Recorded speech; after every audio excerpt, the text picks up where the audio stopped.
Have you ever heard of a war started by a football game? In the summer of 1969, El Salvador and Honduras went to war just weeks after a series of World Cup qualifying matches.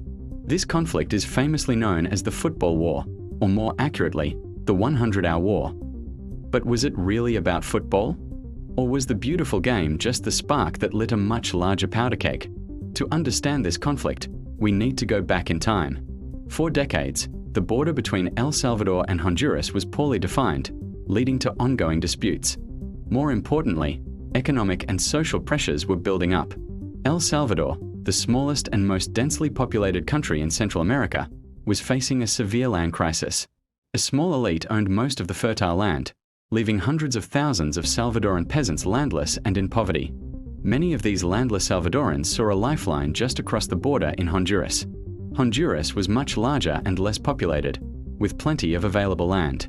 Starting in the early 20th century, a steady stream of Salvadoran migrants moved into Honduras, seeking work and a place to call their own.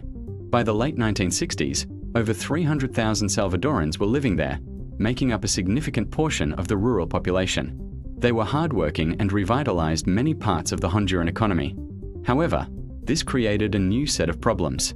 In Honduras, just like in El Salvador, a powerful landowning class controlled the country.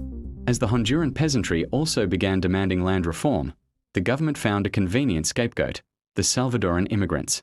The Honduran media began painting the Salvadorans as invaders, stealing land and jobs from native Hondurans. Tensions escalated dramatically. In 1969, Honduras passed a new land reform law that effectively targeted the Salvadoran settlers. The law redistributed land owned by Salvadorans to native-born Hondurans, forcing thousands of Salvadoran families to flee their homes, often with nothing but the clothes on their backs. Stories of violence and persecution filled the Salvadoran press, creating a wave of anti-Honduran sentiment back in El Salvador.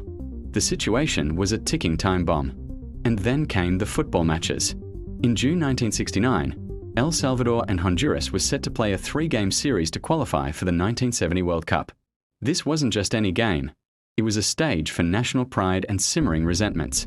The first game was in the Honduran capital, Tegucigalpa. The Salvadoran team was harassed all night before the match, with loud noises and disturbances outside their hotel. Unsurprisingly, a rattled El Salvador lost 1-0. The home crowd was ecstatic, but back in El Salvador, the loss was seen as a national humiliation. A week later, it was Honduras's turn to play in San Salvador.